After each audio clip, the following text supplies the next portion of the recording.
Fala pessoal, tudo bem? Vamos analisar essa notícia que saiu na Forbes? Setor de games crescerá 50% em 5 anos para 300 bilhões de dólares. Essa notícia é interessante porque ela se baseia num estudo divulgado pela Bain Company sobre a indústria de games. Vamos entender o potencial de crescimento dessa indústria, vamos ver as alavancas que sustentam esse crescimento nos próximos anos e vamos entender como que uma empresa ela pode gerar vantagem competitiva para atuar de forma significativa dentro desse setor. Se você gosta das nossas análises, por favor, dê um like nesse vídeo. E se você puder compartilhar as nossas análises com pessoas que possam fazer bom uso delas, a gente agradece.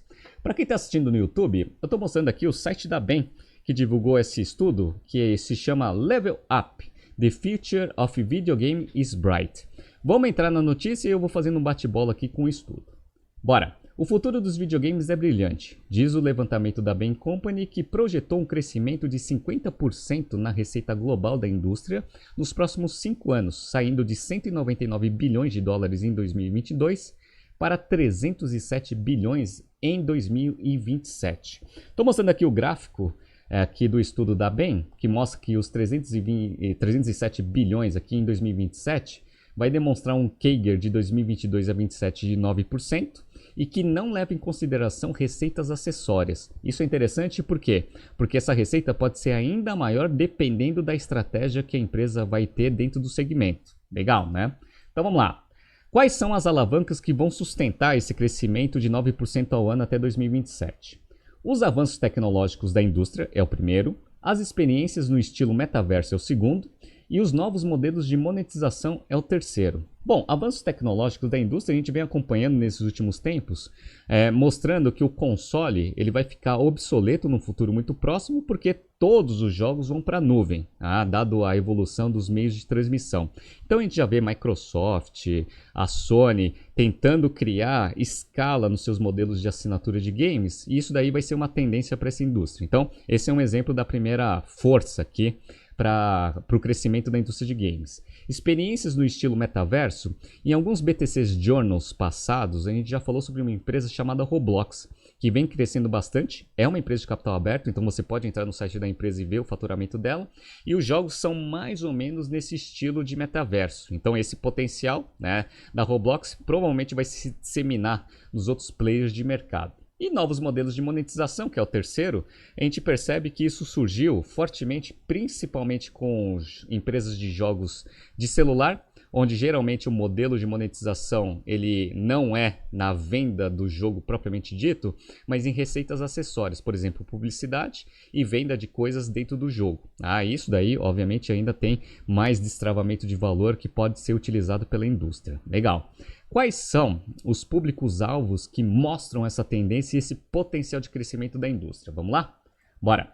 O crescimento da indústria deverá ser impulsionado principalmente pelos jogadores mais jovens, entre 13 e 17 anos, que passam cerca de 40% mais tempo em ambiente de games do que em outras formas de mídia, como redes sociais, streaming de música e vídeo.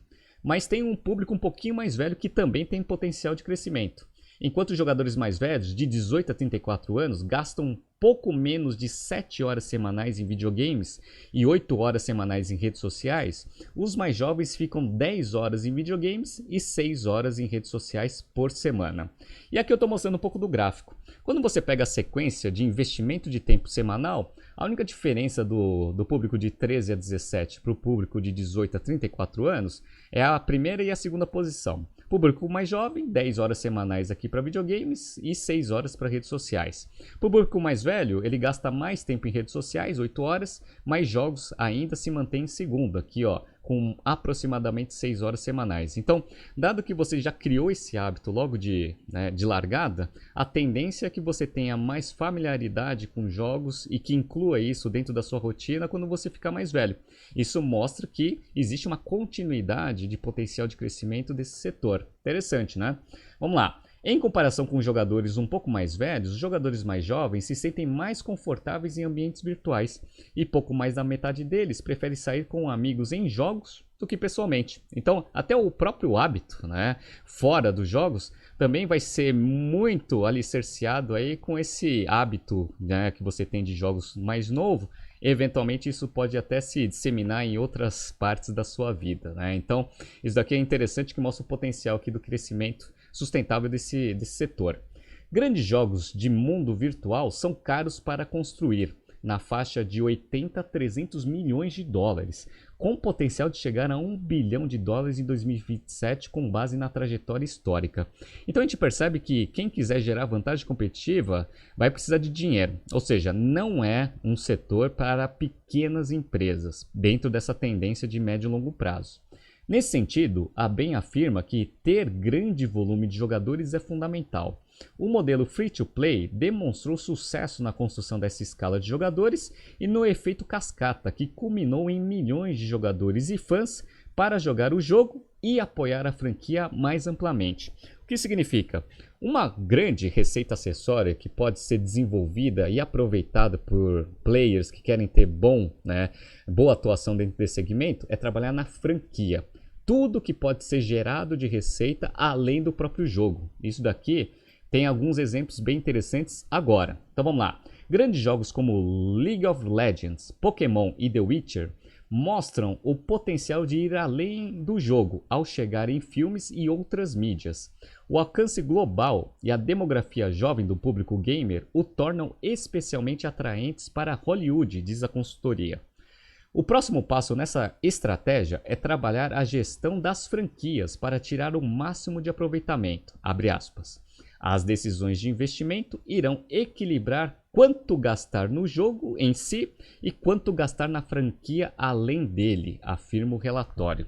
Então, para você conseguir justificar aqueles grandes investimentos que podem chegar a 1 bilhão de dólares em 2027, você precisa ter uma estratégia de produto e uma estratégia de franquia, receitas acessórias que vão surgir com o crescimento, e com a criação, na verdade, de um conteúdo extremamente relevante. Isso está atraindo muitos investidores de mercado.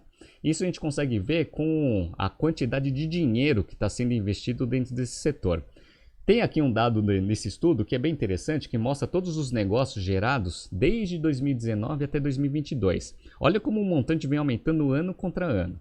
Em 2019, em termos de transações no setor, já chegou a 19 bilhões de dólares. Em 2020, esse número já passou para 39 bilhões. Em 2021, 49 bilhões de dólares. E em 2022, uma bagatela de 95 bilhões de dólares em transações no segmento. Quais foram as mais significativas? Microsoft comprando a Activision por 69 bilhões aqui de dólares. A T2 comprando a Zynga por 12,7 bilhões de dólares.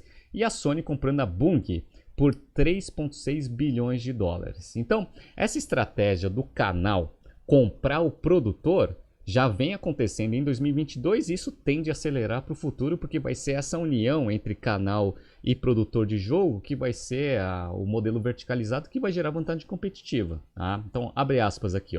A busca da Microsoft pela Activision é o movimento mais importante este ano para aumentar a escala da base de consumidores e do conteúdo, diz o relatório.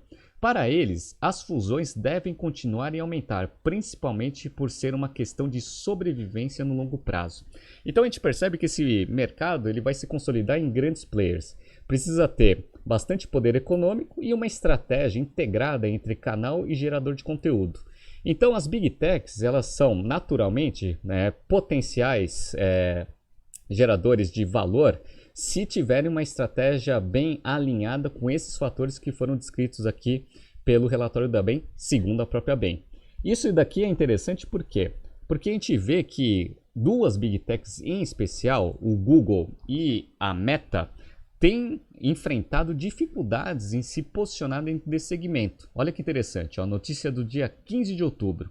Por que o Google descontinuará seu projeto de games? O Google tem todo o poder econômico e o canal.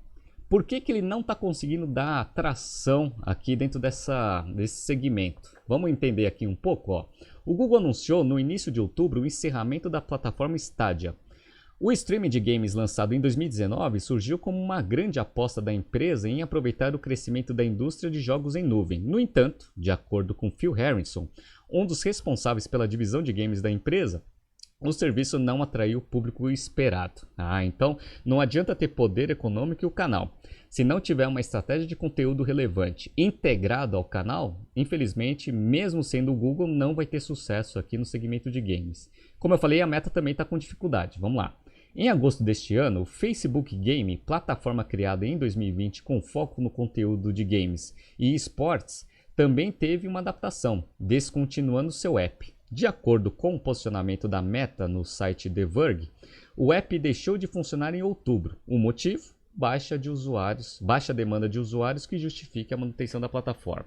Então, nem as Big Techs ainda acertaram muito bem qual que vai ser o modelo que vai conseguir escalar o seu posicionamento dentro do setor de games. A gente percebe que tanto Sony quanto a Microsoft, que já tem bastante experiência e tempo nesse setor, estão melhor posicionados aí para conseguirem ser grandes players dentro do setor, que já são. Então, essa experiência traz uma vantagem para esses dois players, mas as Big Techs estão entrando forte. A Amazon também vem investindo bastante em games, mas também parece, por notícias de mercado, que não está conseguindo ganhar escala. Então, esse mercado está cada vez mais complexo.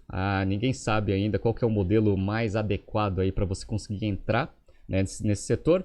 Vamos ver o que as Big Techs vão fazer, mas Microsoft e Sony ainda têm um posicionamento relevante e com vantagem em relação a qualquer novo entrante nesse setor.